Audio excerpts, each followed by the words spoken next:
Baseball podcast. First and foremost, we'll get into baseball for anyone in the Southeast. Hope you and your families and friends are well with Hurricane Idalia moving through the Southeast in the Tuesday, Wednesday, Thursday, Friday portion of the week here. So hopefully everyone is safe there. And Matt, at the Salesman over on X. We're coming up on a very important day. In fact, by the time you're listening to this, it may actually be the day in question. So, Matt, before we get into talking about the importance of September 1st, how is everything going for you? Everything is good. Glad to see that you and all of our FA colleagues that are in the Southeast, including Justin Breland, James Grande's down there. Sure, we have a couple others I'm forgetting. Dan Malin's in Atlanta. Um, Glad to see you all are doing all right so far with the storm. Um, but yeah, I'm good. It is kind of the home stretch of the baseball season here at this point, right? We've got basically a month left, and some teams are streaking in the right directions, and some teams are streaking in the wrong directions.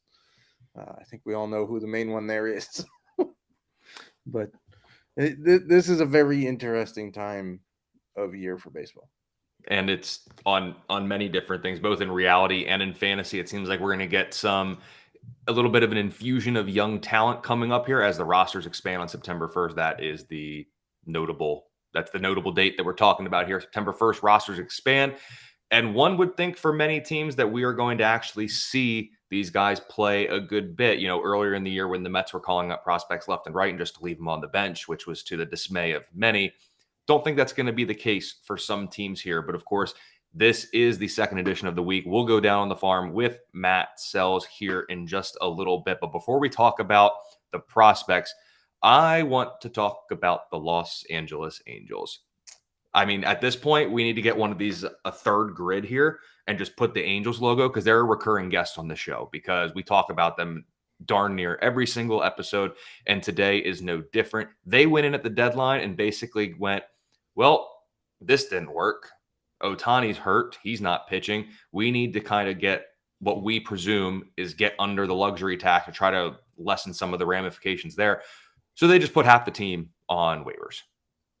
So these guys, if I'm not, correct me if I'm wrong, Matt, but these guys can be claimed and can be used for Yep, postseason runs if correct. they want, and include the notable names that we're going to talk here are really Randall Grichuk, Hunter Renfroe, and Lucas Giolito. So Yeah, what? though I Yeah, will say I don't remember if the rule about having to be on a 40-man roster by September 1st to be postseason eligible is still in play. They've changed some of those rules around, so that would be the only hiccup I would see. But yeah, for $50,000 to the Angels, you could get any one of these guys. So I had a vigorous debate with one of our subs in the MLB Discord channel the other day when the news broke.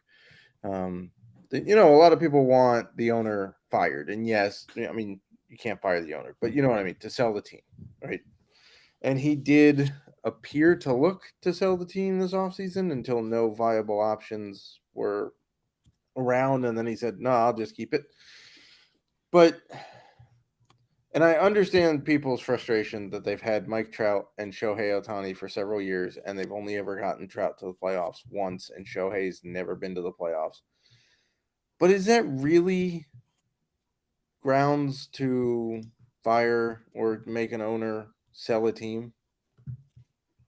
Like if we're legitimately talking about, well, the you have to make the playoffs a certain number of times in a certain number of years, then every owner in the league would have to sell their team after 5 years. Like if the rule is, oh, you have to try to win championships, then you put money into your team and try to win the titles, which is what he's done. Has it worked out? No, that's 100% true. It has not worked out. The Rendon signing turned out to be a disaster. But did anybody see that coming? The guy came off a great year in 2019. He was never that injured with the Nationals. So, you know, it hasn't worked. But as I pointed out to the sub, like, then the Mariners should have been forced to sell when they didn't win a championship, when they had Randy Johnson and Ken Griffey Jr. and Edgar Martinez. And, all of those guys on one roster. How about the Braves, who only won one World Series with Maddox and Glavine and Smoltz and Chipper Jones and Andrew Jones and Fred McGriff was on those rosters. So, look, they still have exclusive rights to negotiate with Ohtani.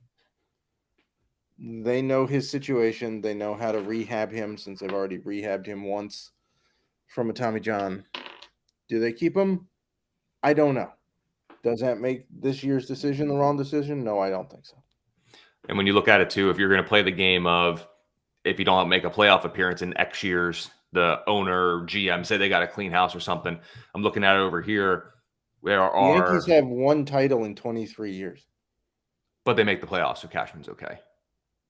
Yeah, and then they get swept by the same team 4 years in a row. True, unless they play the Twins, then they'll win. Right. That's the only caveat there is if they get the Twins or the Mariners in the playoffs, then But they win.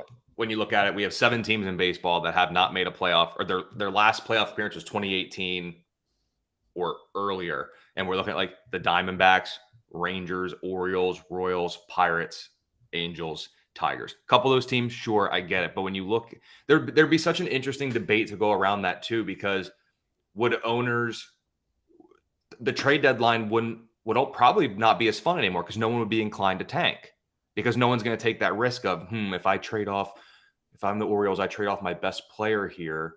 And then I don't make it the next 2 years. Yeah, now I sell the team. Yeah, like that right. Just wouldn't happen. So like, yeah, you can't fire the owner. I mean, it's one of those. It's one of the things. Also, who's going to want to invest? Who's going to want to invest in the sport if you have that much ownership turnover? The guys that are investing in baseball and sports teams in general do it because it's a safe investment, right? Look at the last guy who owned the Dodgers. Bought it for a few $100 million, like $500 million. Sold it for a couple billion. You can't get that turnover. And by the way, I believe still owns the rights to the parking lots. So he's still making money off the team. Well, and think about it this way too. Let's say Tigers and Angels have the longest playoff drought. Let's say the Tigers, the owner, they have to sell because they haven't made the playoff in next year's. If you're an owner coming in, do you want to take the chance of trying to get this Tigers team to the playoff in 5 years? I understand they got some talent there. Like it's not like the worst situation around, but like, you know what I mean? Like you're coming in as, would that really be a safe investment? Because you could be looking down the barrel of every day is one day closer to your last if you can't turn things around with Detroit. Or they come in and they say, we're just going to get rid of all this young talent, try to get major league talent, buy ourselves a playoff appearance to basically reset my clock. If that doesn't work, is that next owner going to want to come in for a crappy team? No. That's what Dave Dombrowski's made his career on as a GM and president of baseball ops. He trades all the young talent to get major league superstars to make the playoff run. Look what happened to Detroit when he did it. He had a Hall of Fame rotation and got swept by the O's, right? Then he did the same thing in Boston. Didn't really work out. And now they've had to rebuild the farm system, and now he's doing it again in Philadelphia. So, as the debate continued, I pointed out that, the teams that win are the ones that develop and sign talent. Like, everybody gives credit for the Dodgers having a boatload of money. But who did they actually really sign to that roster? Betts and Freeman are basically the only two high-profile trades / free agent, right? Max Muncy is a stud. Okay, they got him off waivers from a team he washed up from. Chris Taylor's been helpful. He failed 2 other spots before they picked him up. Cody Bellinger was a homegrown talent. They replaced him with James Outman, who is a homegrown talent. Will Smith is a homegrown talent. Most of their rotation is homegrown. Except for now, like Lance Lynn, they traded for, right? We're gonna be talking about the same thing for years to come with Baltimore. Like when you look at that core, it's all a young nuclei that they built in-house. Yeah, and the Dodgers now have the deepest farm system in baseball. So if they want to go make a key piece, like go trade for a piece they don't have, they can do it and not hurt themselves. You don't build championship rosters, as Steve Cohen is finding out, by spending obscene amounts of money, watching it fail, and then having the fans get pissed because you spent money and you still didn't get anything. At least Artie Moreno is spending money. He's trying. It's not working out because they need a new player development staff. They need a new scouting staff. I don't know if they need another new GM. That guy's in an impossible, Perry Maniason's in an impossible spot. He's doing better with the same roster that the other guy, who's now failing in New York, didn't do anything with. So I don't know. Yeah, and with a guy like Dombrowski too, he's going to leave you in a bad spot. It's kind of like it's relatable to college football since that's kind of going on right now. But when you bring Urban Meyer in as a head coach, not talking about Jacksonville, we're talking about college Urban. Yep. You're going to win and you're going to be good. And then he's going to leave you in a really bad spot. Mm-hmm. That's just how it is. Did it at Utah, did it at Florida, did it at Ohio State to some extent. More so Florida than Ohio State, really. But that's what it comes down to. So it's interesting to see. We'll see if some of these playoff droughts can get snapped. I don't believe for teams like the Tigers, Angels, Pirates, Royals, that will be occurring. But Baltimore, Texas, and Arizona. Well, maybe Texas. I don't know. Well, true. The reeling Rangers. Third in the AL West now. Yeah, but that's one of those things where if they win 3 in a row, another team wins 3 in a row. This whole thing is going to be like tight, a horse race. They're all within like a game of each other. So most fun. That'll be the most fun division to watch down by far. So we'll have to see how that goes here the rest of the way. But Matt, let's go ahead. Let's go down on the farm with Matt Selz here again. Rosters expand September 1st. So if you're listening to this, the 31st, the rosters will expand tomorrow. If it's the first and you're listening to this, rosters have expanded today. So couple already news breaks that we got. They must have known we'd be recording here on Thursday morning-ish, so they wanted to give us a couple pieces to talk about. Let's go to New York because that's where kind of the biggest ones are. Let's start with the Mets. Ronny Mauricio has finally come up. Yeah, it's taken a little while longer than I think Mets fans and he would have liked it. They were clamoring for him in June. I mean, they've been clamoring for him for a while, to be honest. At least in 2023. I think most people wanted him up over Vientos, but Yeah. So a guy like Mauricio, you look, his overall speed grade doesn't jump off the charts, but he's racked up stolen bases here the past couple of years in the minors, hits the ball really, really, really, really hard. What can fantasy manager expect from Mauricio? Is he a must-add? I know I'll be talking about him a little bit later, but what's kind of your forecast on Mauricio, mainly for the rest of 2023? So for the rest of 2023, all of these guys you have to take sample size into account, right? Are all of them coming up and getting immediate full-time starter playing time? Probably not, unless an injury pops up or they find creative ways to get them in the lineup. So we're talking about numbers with a grain of salt here, right? If we want to pare it down, can you expect 1 month's numbers from a full season at his best? Probably a little below that, right? Like, I think he can get you a few homers. I think he can get you some steals when he plays and a decent batting average, although the sample size is so small that it's not really going to affect your team, especially in Roto, because you have so many other at-bats already added through the whole season that his, less than 100 probably isn't going to help you. But going forward, I think he's incredibly exciting. I think he'll give you a little bit of everything, right? You can get average from him. You can get on-base percentage. He has a nice approach at the plate. We're talking about a guy who's easily a 2020 middle infielder here for the Mets if he gets full-time playing time, which, again, going forward, might be a little tough to figure out because they do have Francisco Lindor locked in long-term. Jeff McNeil signed, a 4-year contract extension this offseason, I think. So he's at second for the foreseeable future. So they'll have to get creative. Maybe they move McNeil to first base if they trade Pete Alonso. I don't know. Maybe they move their, Brett Batty or whoever the heck they want to move from third to first and put Mauricio there or McNeil there. And, they'll have to get creative.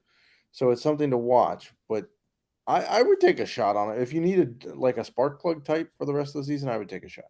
And especially moving beyond 2023. I mean, hopefully we'll see it in 2023, but especially in 2024 with Lindor at short in most leagues, Mauricio is going to come up with shortstop eligibility. So you're at least going to get to put him there. At this point, I would love for the Mets to get creative and give him 10 starts at third, give him a couple appearances at second. I mean, shoot, put him at first. I don't care, but I would And his love arm is strong enough to play anywhere in the infield. He could even move to potentially like left field if they really get him needed some starts in the out. I mean, could you imagine going into next year trying to talk about Mauricio? And I mean, like you said, at his ceiling, he can be a 2020 guy, decent batting average with at least for 2024 shortstop, third/second, and maybe even outfield eligibility. That's massive. Yeah. So it's one thing to watch. Certainly watch what the Mets do this offseason with their roster because they're bound to get creative somewhere. If the reports about Pete Alonso are true, that opens first base. And I would imagine they would try to fill it with a homegrown guy. I think I think Cohen is tired of paying people not to play for him. Mm. So it's certainly something to watch going into next year. And then right across town with the New York Yankees, they're bringing up some prospects. They're bringing up Jasson Dominguez, Jasson Derulo, whatever you want to call him. They are bringing him up, the Martian, who is basically what was the thing they said? It was like the Mike Trout, Mickey Mantle, Bo Jackson hybrid was Dominguez or is Yes. Dominguez. Let's talk about him first because obviously the power's big. Martian's such a cool nickname. It is a sweet. There is some. I don't know if it's just me, and correct me if I'm wrong, but like for a guy who hasn't come up yet, I already have some prospect fatigue with Dominguez because I feel like we've been talking about him since like 2005 and he's now finally here. His numbers were good in the minors. He's done a lot. Like he's been very productive, but it's like, I don't remember a time recently that like personally I've had prospect fatigue with a guy who has not even played a major league game yet. And it's like, I'm not sick of hearing about it. I'm really excited to see him, but it's like, we've been hearing about this dude for so long. Yeah, agreed. As a prospect writer, when he was in the international signing class and the Yankees gave him basically the state of New York to sign him,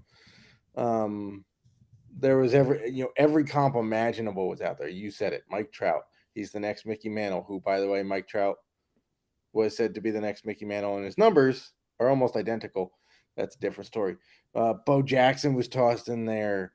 Dave Winfield's athleticism was tossed in there. He could be a unicorn of an offensive play. Okay, how? Like Eli De La Cruz is a unicorn. That guy is ridiculous. But I'm with you. Like when he signed, he also didn't start playing right away because he was a little banged up or hampered, or like it took a little while to get him on the field. And then when they got him on the field, it seemed like it was a slow burn. Like it was not, he hit the ground running and like went ballistic in his first games. He didn't. It was a slow burn, and he's been getting better. But his numbers, by the way, aren't like massively off the charts for a guy who was thought to be, as soon as he signed, a top 5 prospect in baseball. Like that's not been the case. Has he had good numbers? Yeah. A 265 average in the upper minors for a season, pretty solid. I mean, not much I'm going to bang on the guy for there. Only 15 homers this year, right? It's for a guy who came up touting 5+ grades, which, by the way, he doesn't have. They've all been knocked down a little bit. That's okay. It's not great. Now, he does have 40 steals this year, and he did have 37 last year, which is impressive. But I'm with you a little bit on the fatigue part of Jasson Dominguez, and I think it's he was the best guy in the signing period that year, which always gets some hype. Then he went to the Yankees, which is the biggest media team in the league. And he's got a nickname coming in. It's like LeBron with the chosen one coming into the NBA. Mm-hmm. By the way, you want to take a guess as to how tall Jasson Dominguez is for a guy who's getting all these wild comps and has the nickname the Martian? You want to guess how tall he is? I mean, given how tall the Yankees outfield typically is? I mean, you'd want to think, I know it's not the case, but you'd assume he's at least, you'd want to assume he's at least 6'3", 6'4", 6'5", and I know that's not the case, but he's 5'10". So, I mean, I'm thinking like when you hear the Martian, I'm like, that's cool. That's probably like a 6'4", You would 240 think like pound Eli De middle La Cruz, who's linebacker. like tall, lanky, does everything. Like he's or Shohei Otani's a Martian because I think nobody of that does. photo with like Aaron Judge and Jose Altuve standing together at second base. Exactly. And it's like this. But nope, Dominguez is I mean, Joey 5'10". Gallo got off the bus with the Yankees when he was traded there and said he felt small in that outfield. Yeah. What's Dominguez gonna feel? Very small. Yeah. But definitely, he's at the very least, he's still a guy that you want to pick up, spark plug, get a little bit of power, a little bit of speed, help you out. And if you play in OBP leagues, the one thing we've seen throughout every level He of the does draw a minors, tremendous amount of walks. the power's kind of come and gone a little bit. It comes in waves. The average it's been relatively stable, but the most stable part of his game has been the walk rate. It's been double digits at each level. That's going to stay. So a little bit of a boost to him in OBP. And he's still formats. young. He's not a Oh, finished yeah. product by any means. Could he wind up being a 30-30 outfielder for the Yankees? I don't see any reason why that's not possible. Is it going to happen this or next year? No. Yeah, I think that's a safe assumption. The Yankees also brought up one of their, I believe he's their top catching prospect in Yeah, he was Austin a first-round Wells. pick of theirs a couple of years ago. Yep. So he's a guy, I believe his offensive profile has gotten a little bit better as he's kind of moved through the ranks. But what can we expect from him? Like the Yankees catching position, or I should say, post Gary Sanchez has been, well, during the end of Gary Sanchez's tenure, it was not great. And then after Gary Sanchez, I wouldn't say it's improved with the kind of the pedestrian offensive profiles they've run behind the dish of late. What can Wells do? Is this really a showcase for him to begin the year as the backstop for 2024? Is this his, like, I guess, his best opportunity to showcase that potential? It certainly gives him a leg up in the competition, right? So between 3 levels this year, which I believe he started the year injured, so he kind of started on a rehab assignment with Class A. So most of his games have come at Somerset, which is AA, and Scranton Wilkes-Barre, which is AAA. And between those two stops, he's hitting in the mid 240s. He's got 17 homers in 96 games, 7 steals, which is decent, although I don't expect him to really steal in the majors. He's got slightly below average speed in general, which is, I guess, good for a catcher, but you're still not going to want him to, he's not a steals threat. He's not like a JT Realmuto level stolen base threat. So I think this gives him a leg up. I think he's got a pretty typical catcher's profile. Guy who you'd be happy if he hits 250, you'll settle for 240. He's got 20 homer, maybe 25 homer pop, get you a handful of steals. And that's fine from a fantasy catcher. He's not like a Will Smith type. He's not an Adley Rutschman type. He is not a JT Realmuto. He is somewhere in the bottom of that next tier. Point blank, last one I'll kind of talk about here. What more does Colt Keith have to do to get the call? Not play on the Tigers? Okay. I mean, his only problem is that the Tigers suck, so there's not really – I mean, they're not going to start his clock if they bring him up now, but it seems to me that A.J. Hinch has brought with him the mindset from Houston, which is Houston didn't really call up their dudes terribly early, right? If we think about it, like Jose Altuve got a pretty long burn in the minors. Bregman, well, I mean, they switched his position, but either way, we've seen them take their time, and that's what A.J. Hinch came from. But I don't know, because he's crushing baseballs in the upper minors this year, Colt Keith is. Hitting 315, 383, 566 in 105 games with 23 homers. I don't know. He and Michael Busch are like just hated on by their teams, apparently.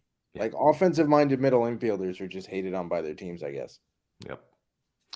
Yep. Well, head over to fantasyalarm.com. Check out Matt's prospect rankings and prospect report. A lot of good information over there. And if you aren't a subscriber, go ahead and try out All Pro. You get a free 7-day trial, get you access to our fantasy football draft guide and the cheat sheet so you can dominate any upcoming drafts, as well as get in our Discord and chat with us there. So make sure you check that out. But Matt, real quick here, our superb and super significant statistic of the week. I'll go first.